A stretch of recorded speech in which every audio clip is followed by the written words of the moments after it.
धन्यवाद सभापति महोदय। आज आपने अनुदान की पूरक मांगों पर 2025-26 की पूरक मांगों पर बोलने का अवसर प्रदान किया। मुख्य बजट में जो बजट का प्रावधान था, अधिकतर ये कह सकते हैं कि ये कागजों या वो पाइपलाइन के अंदर फंसा हुआ है, जो ग्राउंड पे नहीं जा पाया है, तो उस पर विशेष सरकार ध्यान दे। मैं विशेषकर कहना चाहूंगा कि अनुपूरक जो डिमांड आई है उसमें जो बजट घटाया बढ़ाया गया है, तो विशेषकर एग्रीकल्चर में अभी सबसे ज्यादा हमने धरती को नशीली बना दिया है। यूरिया डीएपी जरूरी मानते हैं, लेकिन इतना आदि हो गया है जो भविष्य में हमारे सबके लिए घातक होगा। तो सरकार ऐसा प्रावधान करे, ऑर्गेनिक खेती पे फोकस करे, और जो ऑर्गेनिक खेती करने वाले जो किसान हैं, इन किसानों के लिए एक प्रावधान किया जाएगा। वो तैयार कर रहा है तो वो कहाँ बेचेगा, उनके लिए अलग, अगर फसल खराब हो जाती है तो अलग से सब्सिडी देने का प्रावधान करे। मैं विशेषकर कहना चाहूंगा कि अर्थव्यवस्था की बात होती है तो भारत देश पे आज वर्तमान में आंतरिक और बाहरी कर्ज 181 लाख करोड़ रुपया है, और उस हिसाब से देखा जाए तो प्रत्येक व्यक्ति पे, अगर राजस्थान की हमारी बात करें और पूरे देश की बात करें, प्रत्येक व्यक्ति पे 86,000 करोड़ रुपया आज कर्ज है। इस स्थिति में देखा जाए, आज हम कह रहे हैं, पहले सुनने में आता था डॉलर रुपये से गिर रहा है, तो आज डॉलर मतलब रुपये के मुकाबले डॉलर की वैल्यू बढ़ रही है। और ये सुनने में आ रहा था कि काला धन लाएंगे। ये काला धन कितना आया? देश की जनता को कहा गया था कि 15-15 लाख रुपए देंगे। वो 15-15 लाख रुपए आज 2014 से लगा के आज तक की बात वो कहाँ है, वो कोई समझ में नहीं आया। आज वर्तमान में जो देखा गया है, जीएसटी को लेके बात उठी, जीएसटी को घटाने बढ़ाने की। पिछले कुछ समय से हम देख रहे हैं कि जीएसटी के नाम से डंडीरा पीटा जा रहा है। तो जीएसटी बढ़ाया किसने था? 2014 से लगा के 2025 तक सरकार किसकी थी? जीएसटी बढ़ाया। जीएसटी बढ़ाने की वजह से 2,30,000 से अधिक छोटे व्यापारी देश के जो थे, इनका व्यापार धंधा खत्म हो गया। माननीय सभापति महोदय, मैं कहना चाहूंगा कि ट्राइबल एरिया में जीएसटी का कलेक्शन होता है, पर इस जीएसटी का लाभ ट्राइबल एरिया के लोगों को नहीं मिलता है। यहाँ जीएसटी सिर्फ राजधानी के आसपास या बड़े शहरों में ही तक सीमित रह जाती है। जीएसटी में ट्राइबल एरिया हेतु सेस कर लगाया जाए, ताकि यहाँ से जो भी कलेक्शन होता है उसका उपयोग ट्राइबल क्षेत्र के लिए किया जाए। वर्तमान देखा गया है कि भाजपा सीना तान कर कहती है कि हम विश्व की 5वीं बड़ी अर्थव्यवस्था है, हमें भी गर्व है कि हमारा देश है। लेकिन हकीकत क्या है? हकीकत यह है कि वर्तमान में जो देखा गया है, प्रति व्यक्ति, मैम 1 मिनट हुआ है, 2 मिनट में मेरी बात समाप्त करूंगा। 146वें नंबर पर, मतलब प्रति व्यक्ति आय की बात करें, विश्व में 146वें नंबर पे है। और भूखमरी की अगर बात करते हैं तो विश्व में 102 नंबर पे अगर हमारा देश है। ये विकास सिर्फ 140 करोड़ भारतीयों का नहीं हुआ है, ये विकास मात्र 1 से 2% उद्योगपतियों का हुआ है। मेरी मुख्य मांगे रखना चाहूंगा, नरेगा का जो बजट है, राजस्थान में भी डबल इंजन की सरकार है, पूरे केंद्र शासित राज्य प्रदेशों सहित 34 राज्यों, मतलब केंद्र शासित और 28 राज्यों सहित पूरा 2600 करोड़ रुपया बजट है। इसमें मात्र राजस्थान का 1600 करोड़ रुपया बजट पेंडिंग है केंद्र सरकार की तरफ से। इस वजह से नरेगा की स्कीम खत्म हो गई है। मैं चाहूंगा मैम कि हमारी आंगनवाड़ी कार्यकर्ता, हमारी राज्यिका की महिलाएं, जब चुनावी दौर आता है, भीड़ की जरूरत पड़ती है, सबसे पहले हम महिलाओं को याद करते हैं, राज्यिका और आंगनवाड़ी। उनके लिए क्या व्यवस्था की जाए, उनकी तनख्वाह में बढ़ोतरी की जाए। अंतिम मेरी जो मांग है कि मेरे क्षेत्र के अंदर कडाना और माही प्रोजेक्ट, माही जो डैम है, उससे उस क्षेत्र के अंदर धन्यवाद अध्यक्ष महोदय। सभापति महोदय, सबसे पहले तो मैं आपको धन्यवाद दूंगा कि आपने अनुदान की अनुपूरक मांगों पर बोलने का मुझे समय दिया। सभापति महोदय, मीडिया के माध्यम से सुनते हैं कि सरकार ने जो भी घोषणाएं, जहाँ चुनाव होते हैं जिन राज्यों के अंदर, वहाँ अतिरिक्त बजट की घोषणा भी होती है। लेकिन दुर्भाग्य से 2014-19-24 के अंदर राजस्थान ने आपकी सरकार बनने में महत्वपूर्ण भूमिका निभाई। उस राजस्थान को कुछ भी नहीं मिल रहा है सिवाय जुमलों के।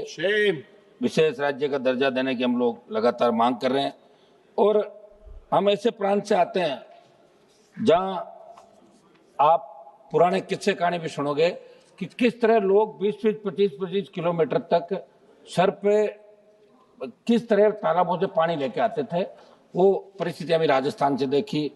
सभापति में मेरा आग्रह है कि आप लोग विशेष रूप से जब वित्त मंत्री जवाब दे तो इन बातों का ध्यान रखें।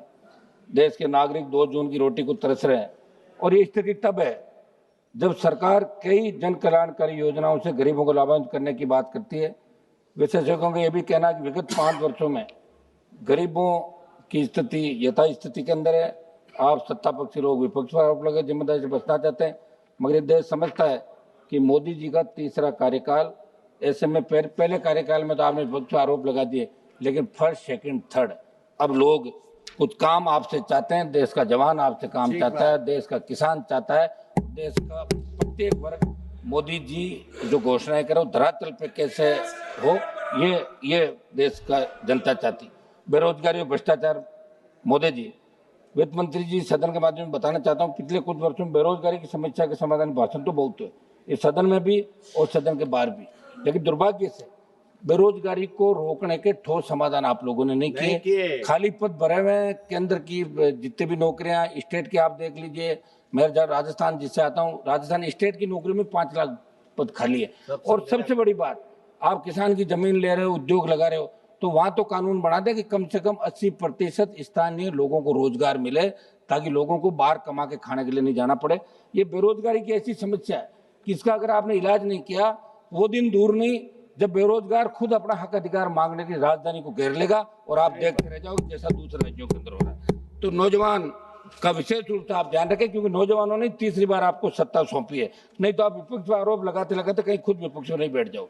उर्वरकों की कमी से जूझता किसान, सबज महोदय, अक्टूबर माह के अंत के एक समाचार में पढ़ रहा था, रबी सीजन के लिए भारत सरकार ने फॉस्फोरस और सल्फर उर्वरकों पर सब्सिडी बढ़ा दी और किसानों को मूल्यवर्धित राहत देने के लिए 37,952 करोड़ रुपए आवंटित किए। मगर मैं बताना चाहता हूं कि चाहे रबी खरीफ किसानों को डीएपी और यूरिया समय पर मिलता ही नहीं, मांग के क्रम में आपूर्ति नहीं आती। मेरे राजस्थान में सरकार ने खाद की खरीद के लिए लाइन पे खड़े किसानों पर लाठीचार्ज किए। हमारे वहाँ के कृषि मंत्री जी जरूर अखबारों में छपने के लिए दौरे करने की बात कर रहे हैं, लेकिन दुर्भाग्य से किसान को यूरिया और डीएपी के लिए भी लाठियां खानी पड़ रही है। समझ महोदय, मेरे राजस्थान के अंदर सरकार से मैं मांग करूंगा, करौली सवाई माधोपुर जिले की सीमा पर प्रस्तावित डूंगरी बांध निर्माण के विरोध में आंदोलन चल रहा है। 4-5 बड़ी महापंचायतों में हजारों की तादाद के लोग वहां इकट्ठा हुआ, बिगड़ सकता है। ग्रामीणों के अनुसार इस बांध से उनकी उपजाऊ कृषि भूमि, प्राकृतिक जल स्रोत और सांस्कृतिक दौड़ नष्ट हो जाएगी। साथ ही रणथंभौर टाइगर रिजर्व और केला देवी वन्य जीव अभियान का 22 से 37 वर्ग किलोमीटर हिस्सा भी डूब क्षेत्र में आ सकता है, जिससे पर्यावरण को गंभीर नुकसान होगा। साथ ही पहले चरण में छिंतर गांव के लगभग 50,000 दलित, आदिवासी, मीना, गुर्जर और किसान परिवारों के विस्थापन का भी खतरा है। सरकार इस पर पुनर्विचार करे। सभापति महोदय, मैं एक मिनट सभापति महोदय, समाप्त। हम वो लोग हैं जो कोरम को पूरा रखते हैं लास्ट तक। आप इस तरह नहीं करें, 1-2 मिनट एक्स्ट्रा देर, आप खुद सिंगल मेंबर पार्टी से आते हैं, आप 15 मिनट बोले समय। सभापति महोदय, एमएसपी को कानूनी दायरे में लाकर किसानों की कर्ज माफी की बात तो मैं कर रहा हूँ कि किसान का संपूर्ण कर्जा माफ करे, एमएसपी खरीदो। आपने राइडर हटा दिया, पहले 25 क्विंटल खरीदते थे, अब 40 कर दिया, लेकिन टोकन जो है वो आपके नहीं हो रहे। मैं राजस्थान का एक आंकड़ा बताऊंगा जिसमें 2,81,350 मेट्रिक टन मूंग में 42,000 मेट्रिक टन मूंगफली का अनुमानित उत्पादन हुआ। आप कहते हैं एमएसपी 25% जीन्स खरीदते हैं, लेकिन 10% आप कंक्लूडिंग रिमार्क्स एक सेंटेंस से कंक्लूड करो ना। महंगाई को नियंत्रण करें साहब, तेल गैस किस तरह बढ़ रही है, किसानों के जो खनन पट्टे हैं उनके खातेदारी के अंदर दिए जाए। पान मेथी जो नागौर के अंदर हो रही है उसको जीआई टैग दिया जाए। मैं पीयूष गोयल जी से मिला था, उन्होंने आश्वासन दिया कि पान मेथी को जीआई टैग मिले, जिससे किसानों का फायदा हो। वापसी के जो मामले हो रहे हैं वित्त मंत्री जी, यहाँ स्टेट की जो डीएलसी वो बहुत कम है और बाजार मूल्य जमीन का 25 लाख और आप दे रहे हो डीएलसी से 5 गुना। मेरे वहाँ 35,000 डीएलसी है, 20,000 डीएलसी से 1 लाख मिलेगा। धन्यवाद, धन्यवाद। समाप्त करो ना आप। एक सेकंड में ये बोल देता हूँ सर, ये लास्ट। चंद्रशेखर जी प्लीज, एक सेकंड सर, समाप्त करने दो सर। मैं मांग करूंगा, नहीं समाप्त करेगा आप चंद्रशेखर जी। धन्यवाद सभापति जी। सदन के सभी सम्मानित सदस्यों को कंक्लूडिंग सेंटेंस आप कंक्लूड करो, विद एक सेंटेंस से कंक्लूड करो। चंद्रशेखर जी एक सेकंड मेरी मांग है सर कि नागौर में मेड़ता से पुष्कर रेलवे लाइन की बात करूं या नागौर के निकट बदवासी, मकोड़ी, बाला से घंटा पीरूनवासी गांव में आरएसएम में मैंने भूमि आवंटन के लिए गजट निकाला। किसानों की मंशा के खिलाफ ऐसे सैकड़ों उदाहरण मिल जाएंगे। लॉ एंड ऑर्डर बिगड़ सकता है, एथेनॉल फैक्ट्री के टाइम भी लाठीचार्ज हुआ। बोलिए, ये ठीक नहीं है। ये मेरी मांग है कि आप थोड़ा सा सुधार करें। चंद्रशेखर जी। धन्यवाद सभापति जी। Next speaker Shri Rahul Kaswan. Thank you, sir. Thank you, sir, for allowing me to speak on supplementary demand for grants, first batch 25-26. Sir, दो तीन मंत्रालय की डिमांड ऑफ ग्रांट्स पर ही मैं अपनी बात रखना चाहूँगा, क्योंकि आपके समय मेरा लिमिटेड ही रहेगा। सर, जो मेजर इंपॉर्टेंट इशू जो है वो डिपार्टमेंट ऑफ फर्टिलाइजर्स की डिमांड है, जो 31,063 करोड़ रुपीज़ की एडिशनल डिमांड रखी गई है। सर, फर्टिलाइजर की जो रिक्वायरमेंट है इस कंट्री के अंदर दिन प्रतिदिन इतनी बढ़ती जा रही है कि राजस्थान का एक रिकॉर्ड के अनुसार पिछले साल के अंदर 18% इंक्रीज पर हेक्टेयर हो चुका है। सर, एनपीके की जो रेशियो निर्धारित है आईसीआर के थ्रू 4:2:1 का जो है वो बढ़ते हुए सर आज 23:6:1 तक पहुंच गया है। सर, हालात ये हैं कि फर्टिलाइजर की डिमांड के ऊपर यूरिया डीपी जब भी सोइंग का एरिया टाइमिंग आएगा सर, किसान लाइन में खड़ा हो जाता है। सर, आज हालत हमारे राजस्थान के अंदर ये हो गई है कि लोगों ने अपने आधार कार्ड्स को लाइन में खड़ा करके छोड़ दिया है और एक आम आदमी उसको देखता रहता है कि कब नंबर आएगा। आलम राजस्थान सरकार का सर ये रहा कि किसान जब यूरिया की डिमांड के लिए लाइन में खड़ा होने गया और वहां पे इतनी भगदड़ मची, पुलिस ने लाठी चार्ज करने का काम किया राजस्थान की सरकार ने किसानों के ऊपर। फर्टिलाइजर्स की इतनी बड़ी किल्लत सर, इसके ऊपर समझना ही पड़े। डिमांड हमारी बढ़ रही है पर सर वो डिमांड एक्चुअल डिमांड पे शो नहीं हो रही। सेंट्रल गवर्नमेंट कहती है स्टेट ने डिमांड रखी, हमने पूरी कर दी। स्टेट कहती है सेंट्रल गवर्नमेंट हमें हमारी डिमांड को पूरा नहीं कर पा रही। सर, एक्चुअल सोइंग एरिया में जो requirement of fertilizer urea and DAP की है वो सही डेटा डिस्ट्रिक्ट से कभी जाता ही नहीं। और सर, हर साल जब भी सोइंग की टाइम आती है हमेशा किसान लाइनों में खड़ा होकर यूरिया डीएपी के लिए ब्लैक मार्केटिंग होती है। सर, अनेकों रिपोर्ट है जहां पे ब्लैक मार्केटिंग के कारण डाइवर्जन हुआ है। सर, गुजरात, केरला, राजस्थान, हरियाणा, कर्नाटका के अंदर 70,000 सुपर बैग्स तो अकेले गुजरात में पकड़े गए जब आपकी ये जो यूरिया की सप्लाई ब्लैक मार्केटिंग के थ्रू इंडस्ट्रीज की तरफ सप्लाई की गई। सर, मेरा सरकार से ये कहना है कि इस प्रॉब्लम को आपको रियलाइज करना पड़ेगा कि फर्टिलाइजर की एक्चुअल डिमांड कॉन्स्टिट्यूएंसी से आप राइट उठाइए। किसान को परेशानी करने का सबब सरकार बनाती जा रही है। हमारी डिमांड 314 लाख मैट्रिक टन की जो 23-24 में थी सर, वो आज भी हम डेफिशिट है सर, हमें इंपोर्ट पर हम डिपेंडेंट है। दूसरी तरफ सरकार ने सर 3 अलग अलग बातें कही, zero budget farming, natural farming, organic farming, parameter ही नहीं है सर कोई। आज कोई किसान अगर इन तीनों कॉन्सेप्ट को नेचुरल फार्मिंग के ऊपर चला भी गया, अपने प्रोड्यूस को किसको बेचेगा सर? कौन खरीदने वाला है इस प्रोड्यूस को?